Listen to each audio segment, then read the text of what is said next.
Olá, amigos do ProBem. Muita saudade de vocês, esperando o momento do nosso retorno, mas temos novidades. O Perseverança está com as suas palestras online todas as quintas-feiras. Estaremos enviando o link para vocês e tem também o link no site do Perseverança. Lá no site vocês também vão encontrar os dias e os horários que o salão do Dr. Bezerra estará aberto para recebê-los.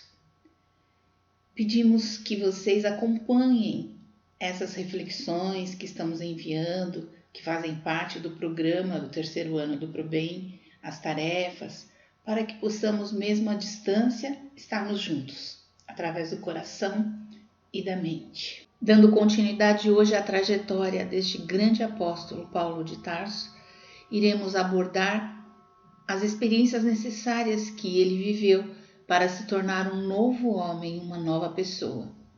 E que a gente possa ter como enfoque a nossa própria vida, a nossa própria trajetória em busca do crescimento espiritual. Todas as experiências que acontecem conosco servem para um aprendizado. Estamos vivendo momentos de crise, momentos muitas vezes de perdas. O que será que vamos aprender com tudo isso?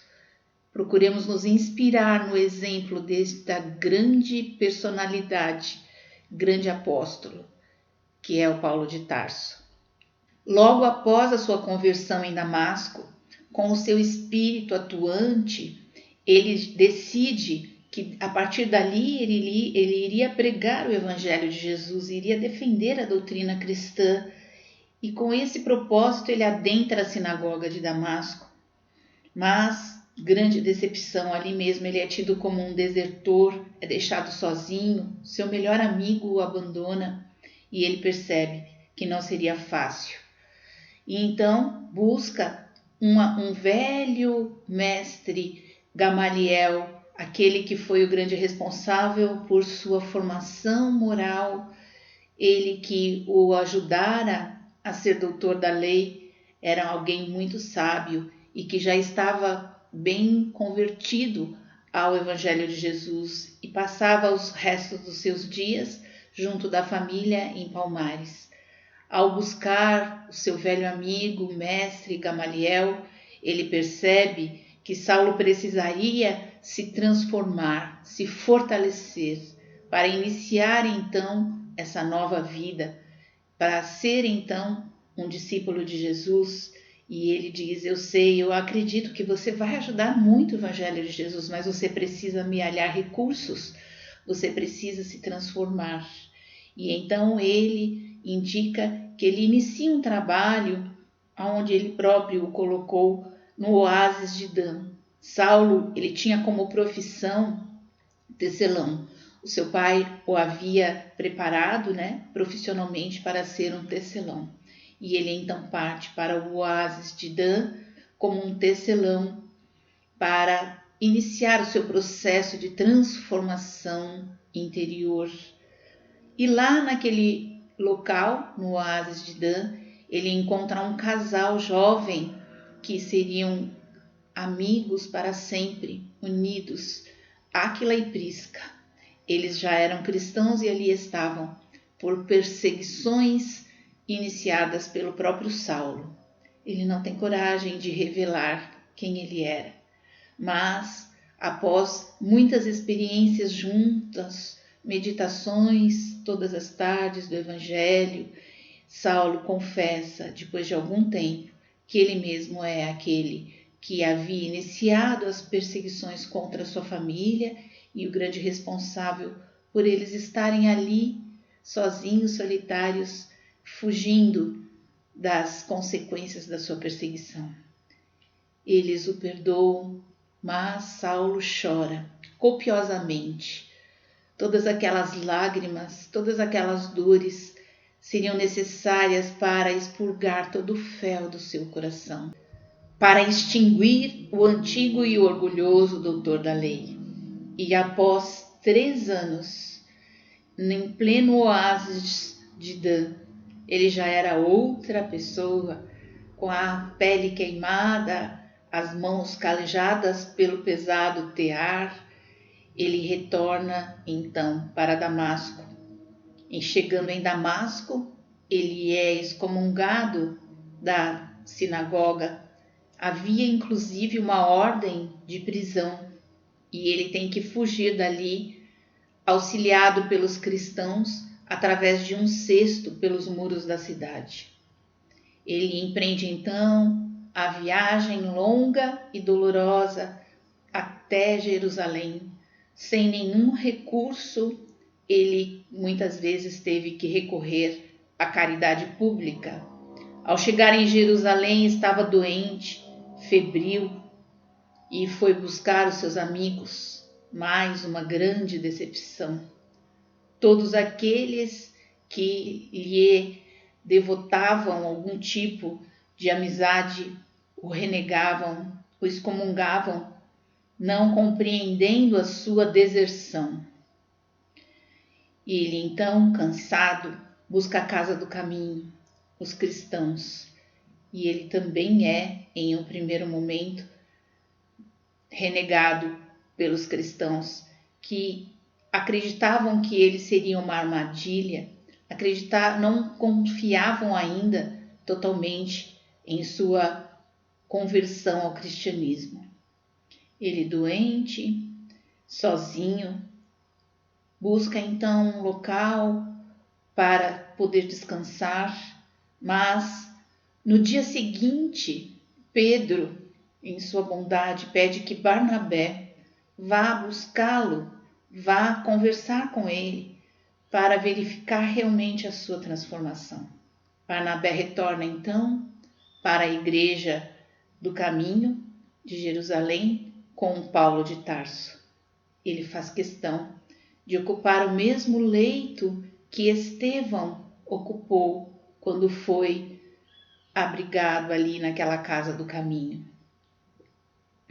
Somente Pedro soube da sua ligação com Estevão e Abigail.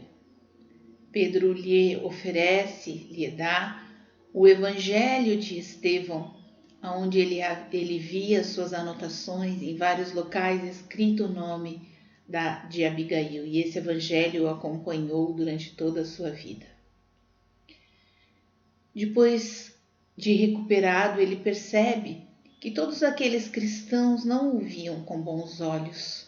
Ninguém confiava nele plenamente, afinal, ele era o responsável por muitos daqueles que perderam tudo, que estavam ali sem nada devido às perseguições empreendidas pelo próprio Saulo.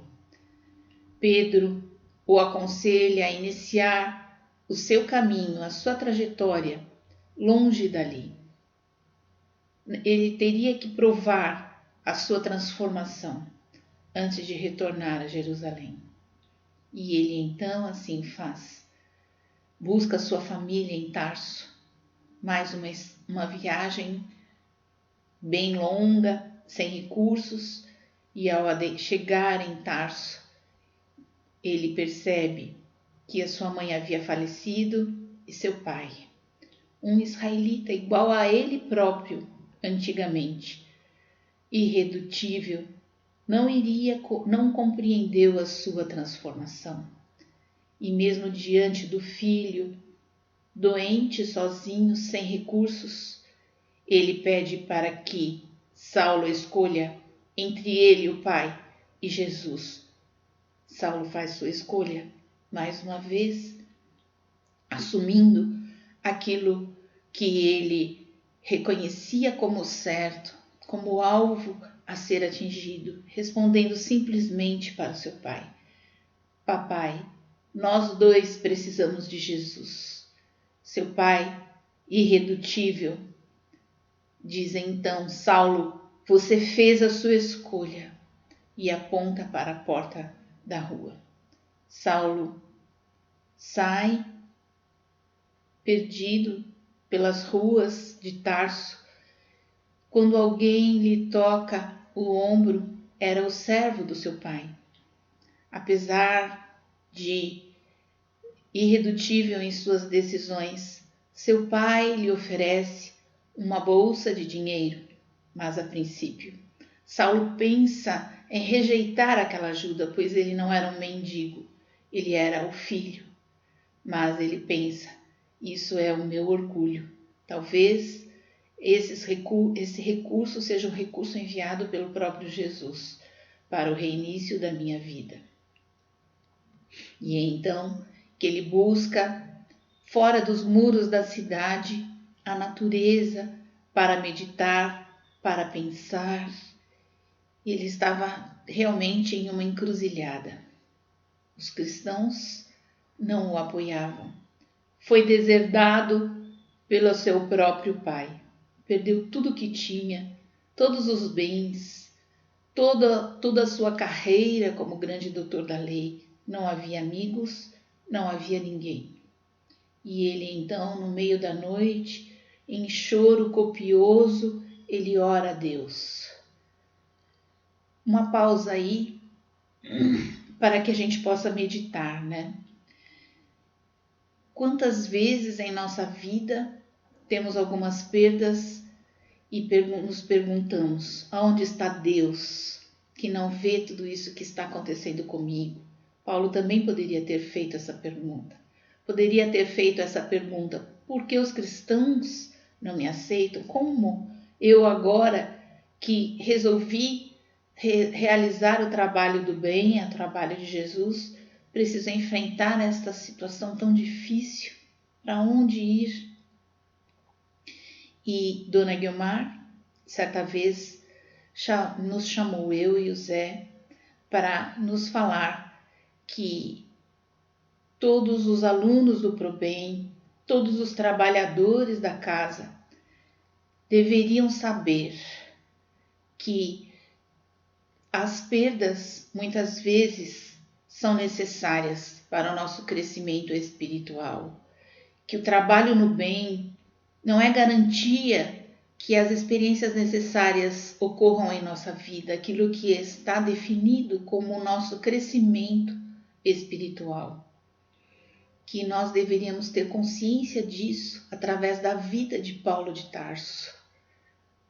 Quantas coisas ele teve que deixar para trás, ele perdeu, e qual foi o seu prêmio?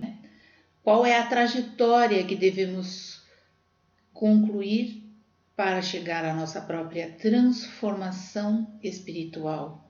E se estivermos com Deus, teremos com certeza a força necessária para vencer todos esses desafios.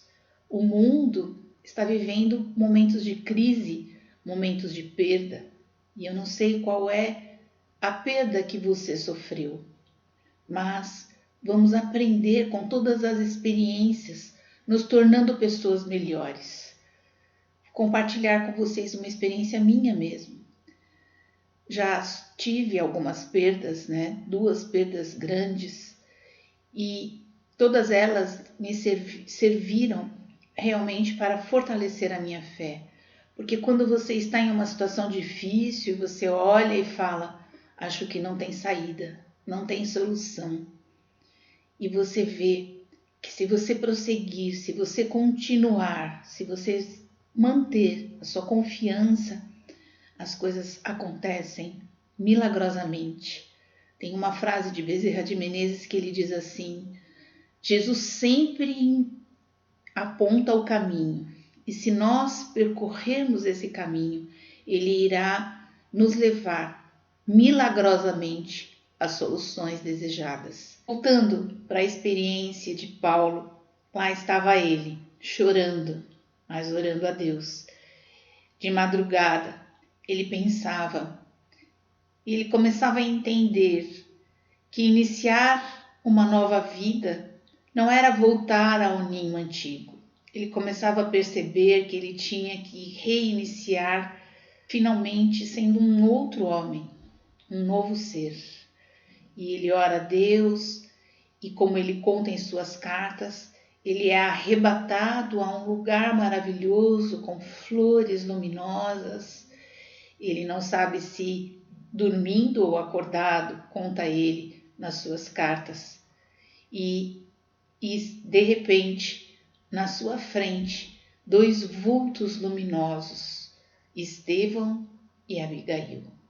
Ele cai mais uma vez de joelhos e parece que aqueles dois irmãos liam os seus pensamentos e ele quer pedir perdão a Estevão e Estevão lhe responde sem que ele tivesse que pronunciar nenhuma só palavra. Qual de nós está isento de pecados e de erros? Não se preocupe, siga em frente. E ele então, olhando Abigail, pensando em seus sonhos, na família que ele imaginou constituir, seus filhos, Abigail lhe responde: não nos faltarão os filhos do Calvário no caminho, como irmãos de mundo todo. E diante de todos os seus questionamentos íntimos, ele perguntava: o que fazer?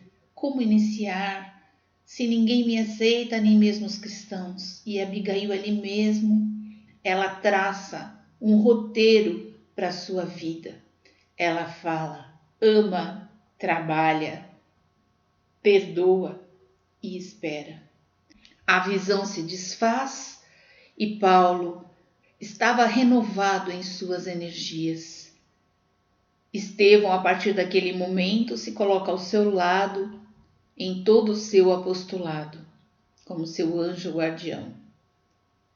Saulo se recompõe e no dia seguinte delibera adquirir uma máquina de tear para iniciar humildemente o seu trabalho ali mesmo em Tarso como tecelão. E as pessoas que o viram crescer, quando o viam cruzando as praças com aqueles pesados fardos de lã, riam e pensavam que ele havia perdido o juízo, que ele talvez estivesse louco. Mas, durante 3 anos, mais 3 anos, Saulo, como um humilde tecelão, permaneceu em Tarso, sozinho. Mais 3 anos, 6 anos ou mais no total de sua trajetória de transformação como um novo homem. Depois de 3 anos, o próprio Barnabé vai em sua busca, o convidando para auxiliá-lo na igreja nascente de Antioquia. Pede sua ajuda e Saulo aceita, desde que pudesse levar o seu tear, pois ele não queria ser pesado para a igreja. Ele e o seu tear, segundo Emmanuel, ficariam como símbolos eternos de vitória em locais adversos. Saulo, então, ali naquela igreja de Antioquia, simples, longe das perseguições de Jerusalém, o evangelho florescia, mas ele mal conseguia falar em público. Ainda não havia preparado o seu coração para essa nova prática. Ele tão acostumado com as retóricas, tão acostumado com a fácil oratória no templo de Jerusalém. Mas sua tenda era procurada por todas as pessoas que buscavam compreender Jesus, procuravam o consolo, a esperança, e Saulo aprendia então ali a falar com o coração. Foi nessas oportunidades que ele conhece Lucas e o converte ao cristianismo. Saulo é chamado junto com Barnabé para a igreja de Jerusalém, que sofria grandes perseguições. Pedro, inclusive, havia sido aprisionado.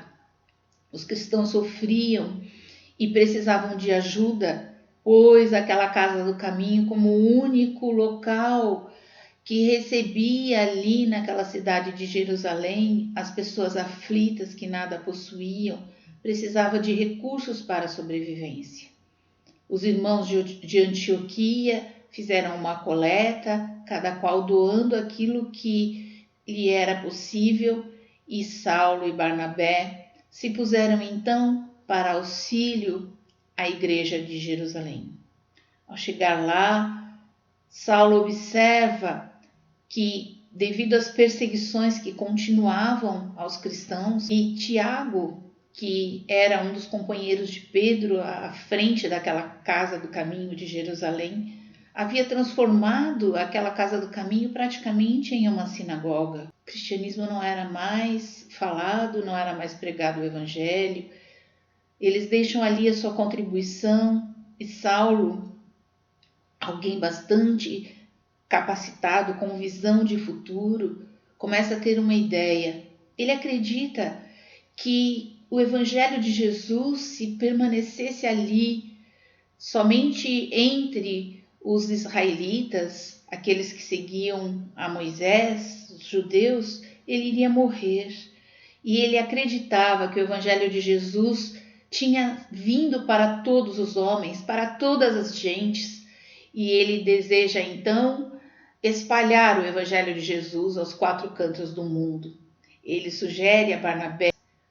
Durante toda a viagem, eles conversaram sobre esse assunto de volta a Antioquia, e quando chegaram em Antioquia, em uma reunião íntima, através de voz direta, Saulo e Barnabé são convocados para este trabalho do bem. E quando Saulo ouve o seu nome falado pelo mais alto, ele chora copiosamente, porque somente ali, naquele momento, ele sente que havia sido perdoado, que ele havia transposto a barreira que o separava do Cristo. Ele foi convocado e ele iria até o final do mundo pregando o evangelho de Jesus. Saulo se torna o grande apóstolo dos gentios, que significa de todas as gentes, e através do seu trabalho incessante, ele é o grande responsável por hoje nós temos o evangelho de Jesus em nossas mãos. Ele transpôs a barreira do espaço físico e do tempo, divulgando o evangelho de Jesus aos 4 cantos do mundo antigo. E assim, Saulo de Tarso passa por mais uma fase da sua vida, a fase da preparação interior, a fase da vitória interior, para aí então partir como grande divulgador do evangelho de Jesus para o mundo, com coragem, determinação e disciplina. Era um novo homem, havia compreendido e aprendido em mais de 6 anos de sua experiência de perdas, deserções, solidão, havia sido renovado, fortalecido e iria então até o final do mundo para cumprir a sua missão. Continuamos no nosso próximo encontro.